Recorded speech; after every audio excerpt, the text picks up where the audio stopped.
요한복음 6장 1에서 15절 말씀입니다. 6장. 그 후에 예수께서 디베랴의 갈릴리 바다 건너편으로 가시매 큰 무리가 따르니 이는 병자들에게 행하시는 표적을 보았음이로라. 예수께서 산에 오르사 제자들과 함께 거기 앉으시니 마침 유대인의 명절인 유월절이 가까운지라. 예수께서 눈을 들어 큰 무리가 자기에게로 오는 것을 보시고 빌립에게 이르시되 우리가 어디서 떡을 사서 이 사람들을 먹이겠느냐 하시니, 이렇게 말씀하심은 친히 어떻게 하실지를 아시고 빌립을 시험하고자 하심이라. 빌립이 대답하되 각 사람으로 조금씩 받게 할지라도 200데나리온의 떡이 부족하리이다. 제자 중 하나 곧 시몬 베드로의 형제 안드레가 예수께 여짜오되 여기 한 아이가 있어 보리떡 5개와 물고기 2마리를 가지고 있나이다. 그러나 그것이 이 많은 사람에게 얼마나 되겠사옵나이까? 예수께서 이르시되 이 사람들로 앉게 하라. 하시니 그곳에 잔디가 많은지라. 사람들이 앉으니 수가 5,000명쯤 되더라. 예수께서 떡을 가져 축사하신 후에 앉아있는 자들에게 나눠주시고 물고기도 그렇게 그들의 원대로 주시니라. 그들이 배부른 후에 예수께서 제자들에게 이르시되 남은 조각을 거두고 버리는 것이 없게 하라. 하심으로 이에 거두니 보리떡 5개로 먹고 남은 조각이 12바구니에 찼더라. 그 사람들이 예수께서 행하신 이 표적을 보고 말하되 이는 참으로 세상에 오실 그 선지자라 하더라. 그러므로 예수께서 그들이 와서 자기를 억지로 붙들어 임금으로 삼으려는 줄 아시고 다시 혼자 산으로 떠나가시니라. 사랑하는 형제 여러분, 5월 22일 토요일 새벽 묵상에 오신 것을 환영합니다. 예수님께서 38년 된 병자를 고치신 일로 인해 박해를 받으셨죠. 안식일에 일한다고 트집이 잡힌 것인데요. 예수님은 아버지께서 지금까지 일하시니 나도 일한다 하시며 하나님의 아들이신 것을 밝히셨고요. 또한 하나님의 아들이 인자됨, 즉 성육신으로 인하여 심판권을 가졌다는 것도 분명히 말씀하셨습니다. 그리고 하나님이 보내신 그리스도라는 증거를 3가지로 입증하셨습니다. 첫째는 예수님이 하시는 놀라운 일, 둘째는 하나님의 증언, 셋째는 성경, 이 3가지입니다. 1절, 그 후에 예수께서 디베랴의 갈릴리 바다 건너편으로 가심에 큰 무리가 따르니 이는 병자들에게 행하시는 표적을 보았음이로라. 그 후에는 38년 된 병자를 고치신 후입니다. 치유의 이적을 보았기 때문에 큰 무리가 따랐는데요. 38년 된 병자를 치유하신 것 말고도 수도 셀 수 없이 많은 병자들을 고치셨기에 예수님이 가시는 곳에는 언제나 무리가 운집했습니다. 오늘 사건은 디베랴의 갈릴리 바다 건너편으로 가셨을 때에 일어난 일인데요. 어디인지 지도를 볼게요. 이렇게 요단강이 흐르고 있고요. 이게 갈릴리 호수 또는 바다라고도 부릅니다. 요단강이 이렇게 쭉 아래로 흐르고 여기가 가나안 땅이고요. 여기가 디베랴이고요. 가로질러서 이렇게 쭉 북쪽으로 올라가면 여기가 벳세다입니다. 벳세다. 여기가 회색이죠. 예, 나무가 없는 그런 광야입니다. 좀 더 친숙한 느낌의 지도로 볼게요. 예, 이렇게 디베랴이고요. 쭉 올라가면 벳세다입니다. 위성사진으로 보면 여기가 갈릴리 호수이고요. 디베랴 벳세다입니다. 예, 더 높은 데서 본 거죠. 벳세다입니다. 자, 벳세다 광야에 가신 것은 사람들을 잠시 피해서 제자 교육을 하려고 가신 것 같습니다. 그래서 이렇게 이제 광야로 간 거죠. 그런데 큰 무리가 따라온 거죠. 3, 4절, 예수께서 산에 오르사 제자들과 함께 거기 앉으시니 마침 유대인의 명절인 유월절이 가까운지라. 예수님의 공생애 중에 3번의 유월절이 있는데요. 첫째 유월절에 성전 정화를 하시면서 성전 권력의 타락상을 꾸짖으시고 둘째 유월절이 가까운 시기가 바로 지금이고요. 이때는 성전에 가신 기록은 없습니다. 셋째 유월절에 다시 성전 정화를 행하시고 십자가를 지십니다. 그런데 마침 유대인의 명절인 유월절이 가까운지라라고 하죠. 이 표현은 마침 명절이니 잘 먹이고 싶으셨다는 뜻입니다. 모든 명절이 잘 먹이는 때이고 특히 유월절은 더욱 그렇습니다. 유월절은 어린 양의 고기를 가족 공동체가 집에서 함께 나눠 먹음으로써 대속제물 어린 양의 죽음을 공유하여 생명을 얻는다는 의미가 있습니다. 영원한 속죄제물 어린 양이신 예수님께서 자기 살과 피를 찢어 먹이고 싶으신 그 마음을 일으키신 것이죠. 물론 예수님의 살과 피를 먹는다는 것은 십자가에서 살이 찢겨지고 모든 피를 흘리신 그 고난으로 인해 믿음으로 구원받은 사람들이 생명을 얻게 되는 것이어서 영적인 의미이고 상징입니다만 예수님의 언약은 영혼 따로 몸 따로는 아니고요. 육신의 양식을 먹는 축복도 따르는 것입니다. 구약 때도 그렇듯 신약 때도 그렇습니다. 영적으로 잘 먹는 자는 육신적으로도 잘 먹게 되는 것이죠. 네, 그래서 예수님께서는 그들에게 먹이시려고 하십니다. 5절 예수께서 눈을 들어 큰 무리가 자기에게로 오는 것을 보시고 빌립에게 이르시되 우리가 어디서 떡을 사서 이 사람들을 먹이겠느냐. 빌립에게 그렇게 물었습니다. 예수께서 먼저 눈을 들어 큰 무리가 자기에게로 오는 것을 보시고 다른 복음서들을 보면 큰 무리가 따라왔고 말씀을 먼저는 가르치시고 병자를 치유하시는 사역을 하신 후에 빌립에게 질문하신 것을 알 수 있습니다. 말씀뿐만 아니라 육신의 양식도 먹이시려고 하시는 것이고 동일한 마음을 제자들도 배우길 원하셔서 빌립에게 물으십니다. 우리가 어디서 떡을 사서 이 사람들을 먹이겠느냐 하시니 이렇게 말씀하심은 친히 어떻게 하실지를 아시고 빌립을 시험하고자 하심이라. 우리가 어디서 떡을 사서 이 사람들을 먹이겠느냐. 예수님의 메시지는 첫째는 제자들이라면 먹이는 자가 되라는 것입니다. 둘째는 하나님께 사서 먹이자는 것입니다. 셋째는 사는 것이니 대가지불은 우리가 하자는 것입니다. 하나님과의 거래는 나에게 있는 소유로만 지불해도 됩니다. 내가 가진 적은 소유일지라도 부자가 가진 많은 소유와 동일하게 봐주시는 분이 하나님이시거든요. 그래서 우리가 적은 것을 지불한다고 해도 걱정할 필요가 없습니다. 그저 내 손에 있는 것으로 대가 지불하면서 사람들을 살리게 해달라 이렇게 하나님께 요청하면 하나님께서 들어주시는 것이죠. 예수님은 무리를 먹일 작정을 하시고 제자 빌립에게 물으신 것입니다. 가르침을 주고자 하신 것이죠. 7절 빌립이 대답하되 각 사람에게 각 사람으로 조금씩 받게 할지라도 200데나리온의 떡이 부족하리이다. 빌립의 말은 빗나간 대답입니다. 첫째는 우리가 먹이겠다는 결단이 없으니까 안 되는 이유를 말하고 있죠. 지금 안 되는 이유를. 둘째는 떡을 어디서 살지 즉 누구에게 살까를 물으신 것인데 하나님께 얻을 생각은 하지 않았죠. 각 사람에게 조금씩 받게 할지라도 이런 생각을 했잖아요. 셋째는 사서 먹일 생각이 없으니까 대가 지불의 마음 역시 없습니다. 빌립은 동문서답을 하고 있는 것입니다.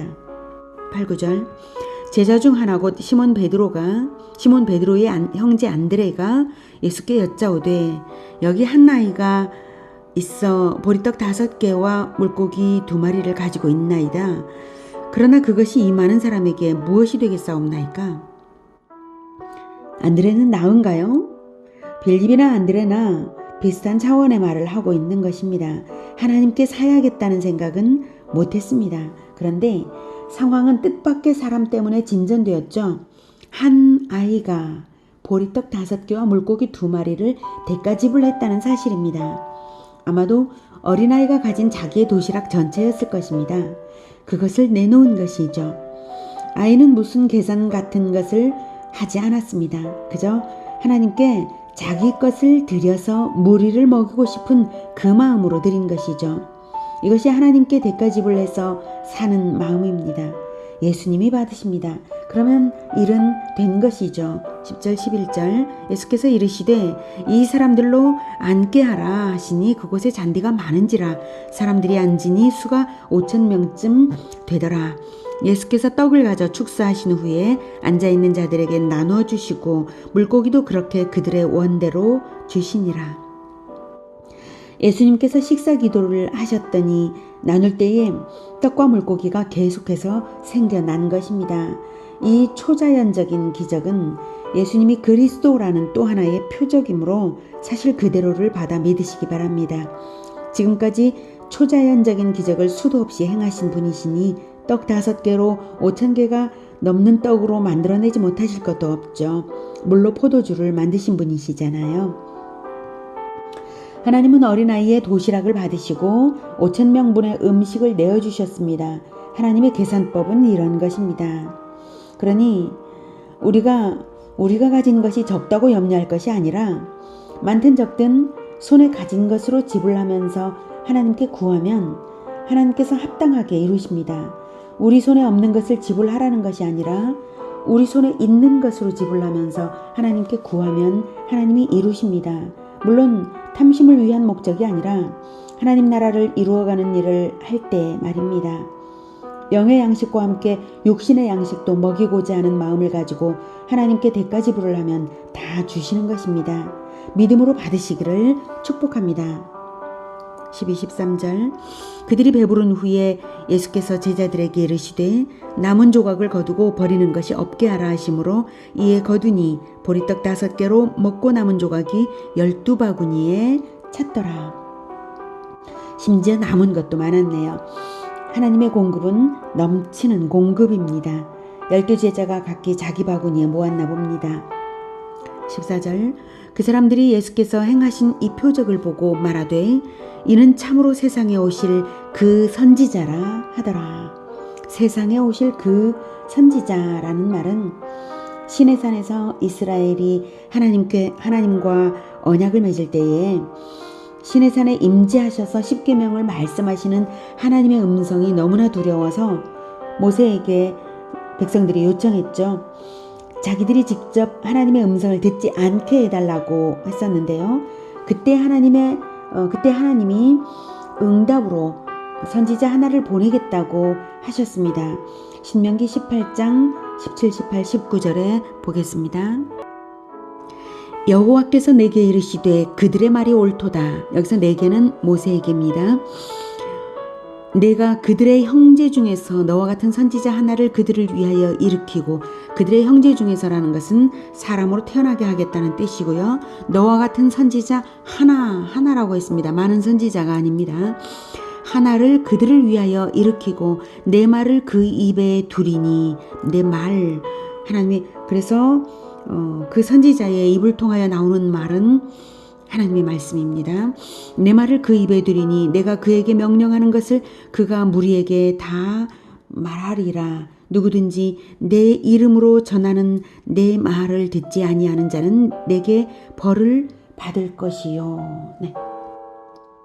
너와 같은 선지자 하나는 모세로 예표된 완전한 선지자이신 그리스도를 보내겠다는 뜻입니다. 하나님이 이스라엘 역사에 계속해서 보내신 여러 선지자들은 다 오실 그리스도를 부분적으로 예표하는 예표들인 것이죠. 떡을 먹은 5,000명은 이 표적을 체험하고서 하나님이 약속하신 바 그 선지자 즉 그리스도라고 말한 것입니다. 그런데 무리가 예수님을 참으로 세상에 오실 그 선지자라고 말한 것은 예수님을 제대로 이해하는 것이 아닙니다. 그들은 그리스도가 자기들의 육신의 가난을 해결해 줄 정치적 지도자가 되기를 잔뜩 기대한 것입니다. 왕이 되어서 로마를 물리치고 다윗 왕국을 회복해 주기를 바라는 것입니다. 하지만 하나님의 뜻은 이스라엘을 넘어서 온 인류의 구원을 위하시는 것입니다. 죄로부터의 구원을 위하시는 것입니다. 그리스도는 하나의 민족만을 위한 구원자가 아니라 이 땅의 나라를 위한 것이 아니라 세상 죄를 지고 가는 하나님의 어린 양으로 오신 것이므로 하나님의 나라, 진정한 하나님의 나라, 영원한 나라를 세우기 위하여 오신 것입니다. 그러므로 예수께서 그들이 와서 자기를 억지로 붙들어 임금으로 삼으려는 줄 아시고 다시 혼자 산으로 떠나 가시니라. 그래서 예수님은 이렇게 대중적 정치력이 형성되지 못하도록 피해 다니셔야 했습니다. 예수님은 마침 유대인의 명절인 유월절이기에 눈을 들어 큰 무리가 자기에게로 오는 것을 보시고 먹이기를 원하시고 대가지불을 하게 하셨습니다. 1년 후 다시 유월절에 예수님은 온 세상에 굶주린 무리가 자기에게 나오는 것을 비전으로 보시고 완전한 유월절 양이 되셔서 자기 살을 찢어 생명으로 대가지불 하셨습니다. 그래서 생명으로 지불하셨으므로 예수님을 믿는 자는, 예수님을 영적으로 예수님을 먹는 자는 영원한 생명을 얻는 것입니다. 그래서 예수님의 말씀을 먹으면 삽니다. 예수님의 보혈로 대가지불 된 것을 믿으면 삽니다. 그렇게 대속 제물이 되어 죽으셔야 했기에 예수님은 정치력을 형성하려는 무리를 피해서 숨으셔야 했습니다. 오늘은 배고픈 무리를 영육간의 양식으로 먹이시기 위하여 제자들에게 대가지불의 진리를 가르치시는 예수님을 만났습니다. 예수님은 자기 생명으로 대가지불을 하셔서 우리를 살리셨죠. 우리는 무엇으로 대가지불을 해야 할까요? 아니, 대가지불을 하기 전에 먼저 우리의 눈을 들어서 보아야 합니다. 무엇을 사기 위하여 하나님께 대가지불을 하나요? 우리의 눈을 들어서 우리를 통하여 예수님께 나아오는 무리를 비전으로 보아야 할 것입니다. 비전을 보면, 그들을 살리고자 하는 비전을 보면 대가지불을 기쁘게 할 수 있습니다. 그리고 대가지불을 하는 자가 왕이 되는 것입니다. 예수님이 그러셨듯이 말입니다. 하나님께 대가지불을 해드려서 무리를 얻어 하나님께 영광을 올려드리는 우리 모두가 되기를 축복합니다. 기도하겠습니다. 하나님 감사합니다. 대가지불의 진리를 우리에게 가르쳐 주시니 참으로 귀한 가르침 주셔서 정말 감사합니다. 예수님께서 우리를 사기 위하여 예수님의 피로 우리를 사시려고 자기의 피를 흘려주신 것 정말로 감사합니다. 예수님께서 하나님께 생명을 들여서 우리를 사셨으니 우리는 예수님의 것이고, 그리고 우리는 또한 예수님을 따라서 우리 손에 있는 것으로 대가지불을 하면서 세상 사람들이 구원을 얻어 하나님의 사람이 될 수 있도록 대가지불을 하는 자가 되겠습니다. 주님 도와주시옵소서. 우리가 눈을 들어서 예수님이 바라보시는 그 큰 무리를 보게 하여 주시옵소서. 그리하여 그 무리를 얻어 하나님의 나라가 되도록 올려드리는 자들 되게 하여 주시옵소서. 우리가 그 비전을 바라보면서 아주 기쁜 마음으로 대가지불을 하는 자들 되게 하여 주시옵소서. 주님께서 우리의 눈을 열어주시면 우리가 기꺼이 그렇게 할 수 있을 것입니다. 우리의 눈을 열어 비전을 보게 하시고 결단을 하며 대가지불을 하며 나아가는 자들 되게 주님 도와주시옵소서. 예수 그리스도 이름으로 기도드립니다. 아멘. 이어지는 시간은 개인 기도 시간입니다.